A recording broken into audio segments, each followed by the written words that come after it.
right away. And, you are short on Dragoons. Hey, if you went Gate into Nexus, into Robo, then into Gateways, you don't have a lot of Dragoons. Yeah. So even if Stork was staying back at home, I think that drop still could have done some damage. So really good decision-making here from Horang2. No, totally. I really liked that game, actually. That was a good PvP. Sometimes I don't like some PvP games. Like this next one we're about to watch, Gladiator, I probably won't like it. But no. That last one was sick. That was a good game. Tasteless needs this game, Artosis. I need to know what I'm supposed to do on Gladiator. Yeah. I don't get this map. It's DT Rush Tasteless. Or 3-gate or Observer. It's up to you. Probably is DT Rush, to be honest. It probably is DT Rush, really. But look, Gladiator is going to be Horang2's choice. I knew this was coming. You knew this was coming. The people at home knew this was coming. Or maybe they didn't, and we should explain. Stork is scary. I mean, this is a map, if you're leading, that rock, paper, scissors thing favors the person that's leading, in my opinion, especially if you're going up against a monster like Stork. Roll the dice. Let's see what you do.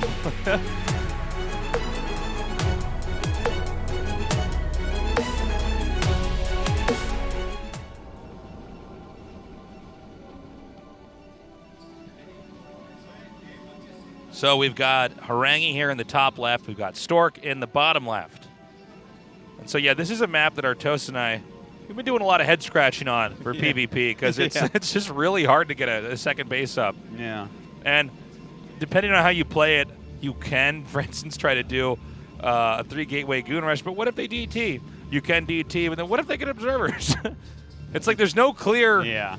We've also seen this very interesting approach where it's players open up Dragoon Reaver and skip observers. Yeah, and they just don't get them. That, and it's like kind of that Shuttle did that or something. I've seen Shuttle do it. I've seen Rain do it. Yeah, and it's a kind of a funny concept because it's nothing funnier than the DT running in and killing you when you're trying to go Reaver. The moment when the DT runs in and it starts killing stuff, and the DT player says he didn't get observers. You like see the robo, like uh-oh, but then you kill all the probes. You're like, yeah, cool, exactly. All right. Well, it's kind of weird because, you wouldn't think it would be a big deal, but if you do skip the observers, you can get 2 Reavers out pretty quickly and start, really making some presence on the map. It's usually not even the first player who expands and gets away with it wins. It's the first player that is able to get a successful denial of the position of the natural of their opponents. Yes. Does that make sense? Yes, it does. I don't feel like I articulated that holding totally that high ground is amazing, basically. Yeah, if you can get control of their high ground, that's it. High ground is so much more powerful in StarCraft 1 than in StarCraft 2. Obviously, it's very powerful in StarCraft 2, so anyone watching this thinking, how could that be? You miss almost half the shots that you take going up.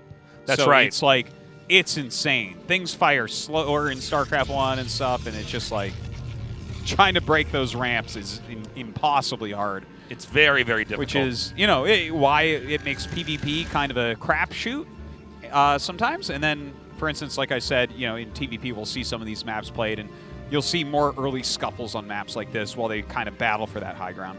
But, look, I want to mention something as well that I find interesting about this, right? Okay. Whoever wins here, obviously super happy. You won the group. It's amazing.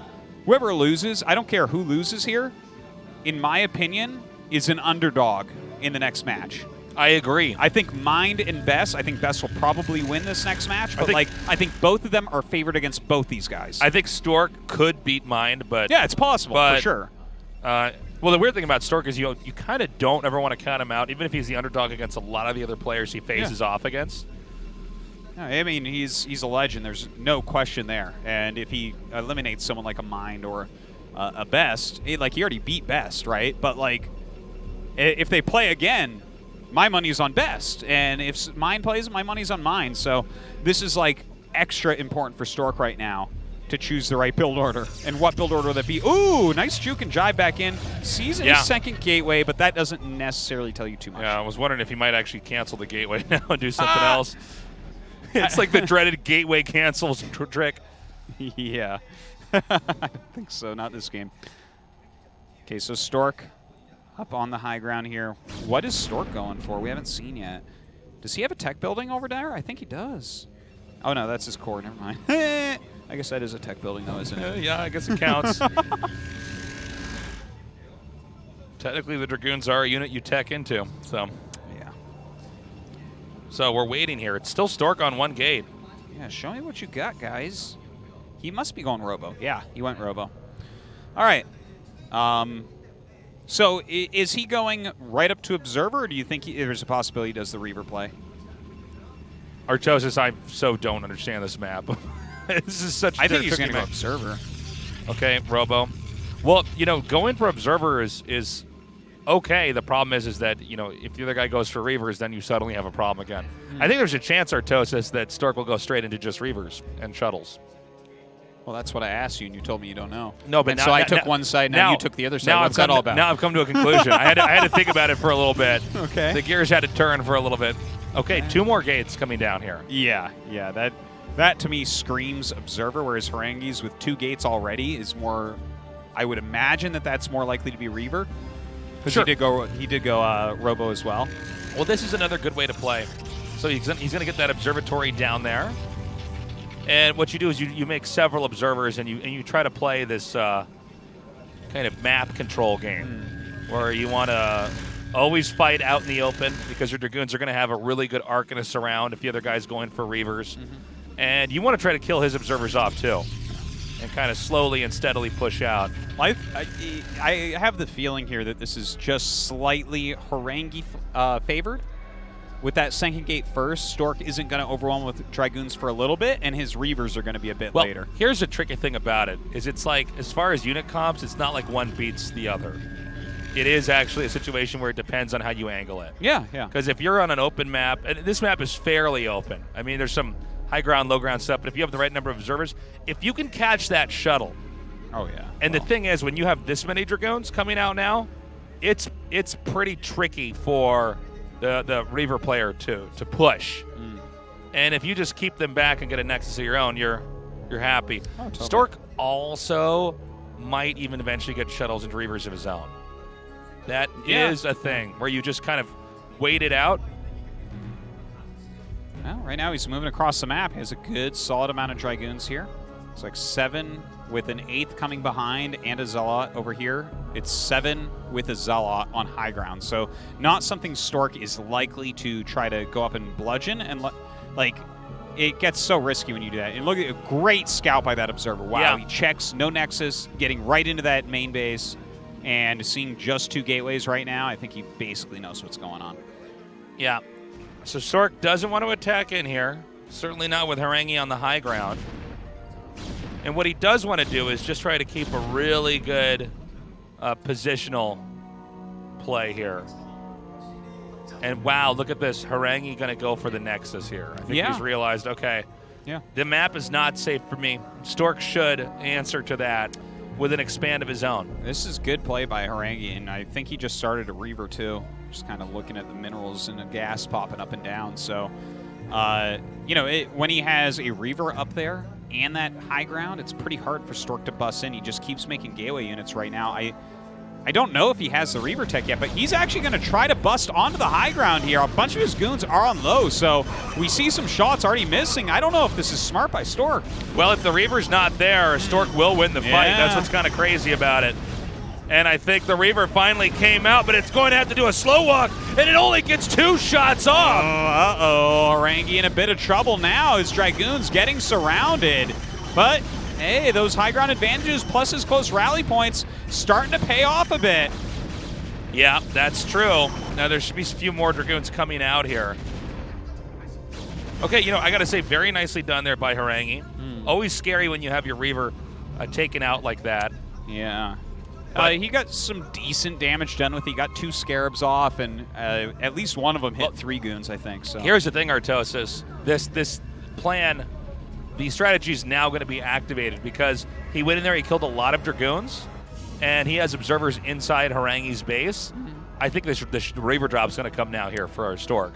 From Stork? Yeah, here it is now.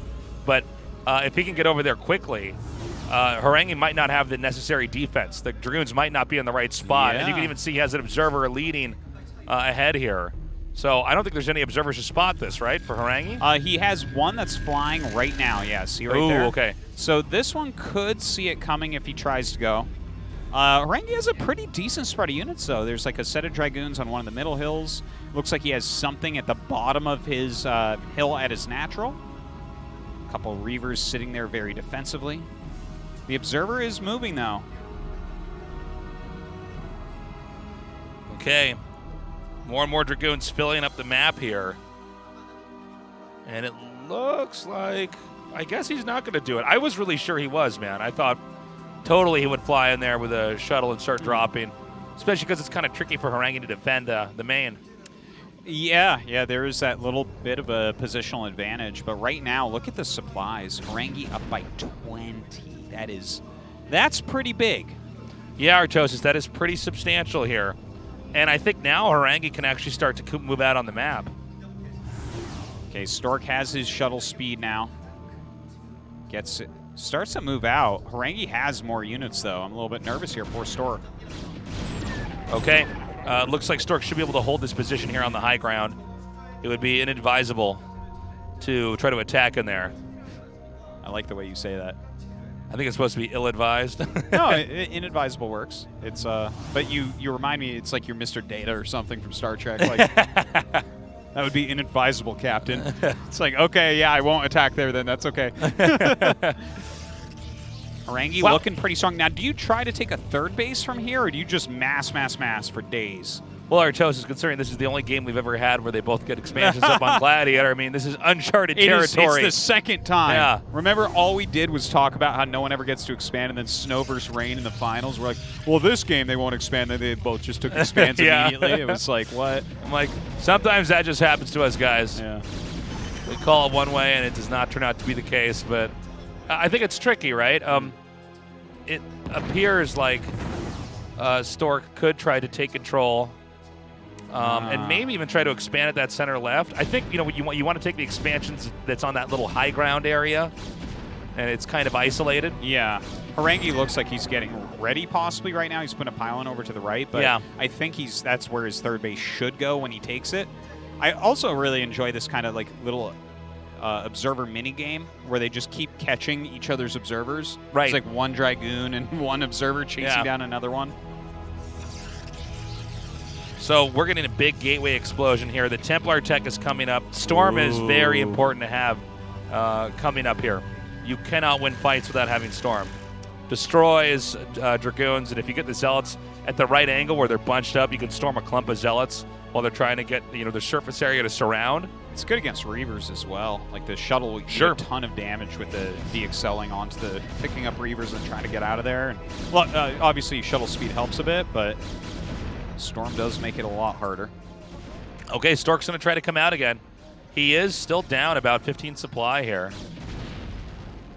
Yeah, and Horang2 still in a very strong defensive position. He's got a good spread right now.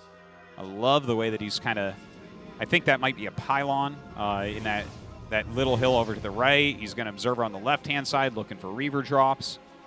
And look at that spread. You're not going to break that, right? Shuttle was spotted over there. That may actually trigger an attack here from Stork, because this means he can come up here and snipe these Reavers. Oh, Horang2's so smart. He's pulling away. He knows. Uh-oh. All right, gets one shot off. Every shot worthwhile. Okay, you want to lead with the Reavers. Oh, here we go. Horang2 coming in. He does have speed for his Zealots. These Reavers so far from Stork are doing a fantastic job, though. Oh, my God. So much damage. Oh, shuttle goes down. Back at home for Horang2. A single DT in this battle as well, but it does die to Reaver Splash. Stork pulls back. What was in that shuttle, do you think? High Templars? I don't know. I mean, I would imagine it would be High Templars, since we saw the Templar tech come out. And could have been a DT or something, but... Yeah, probably not, but maybe. It's kind of tricky to say here. Yeah. But the fact that we have two Reavers over here, I don't imagine that there was a third Reaver or a fourth Reaver inside of there. Now, without the shuttle here, you could actually just do this. Here we go. He's going to try to have the Reavers shoot the other Reavers. Here we go. He picks up. Oh! 6 Ice Storms here, getting the Reavers even. Horang2 with so much supply, barreling down his own ramp here. The shuttle goes down. More Dragoons are coming up here for Stork. Oh my God, great micro by Stork on these Reavers. A constant pullback, the only thing keeping him in this battle. Stork deciding he has to run forward. He is so far down in supply. Horang2 might end up winning this group. Yeah, Stork tried to push in, and he wasn't efficient enough. We never saw Templars and Zealots comboed in with that army. GG, Horang2 wins. Crazy. Horang2 taking out Stork? 3-1? What world do I live in right now where Horang2 has won a KSL group? He can't hide those dimples now. No. He is a happy guy. Wow, Stork just outclassed there. I could see,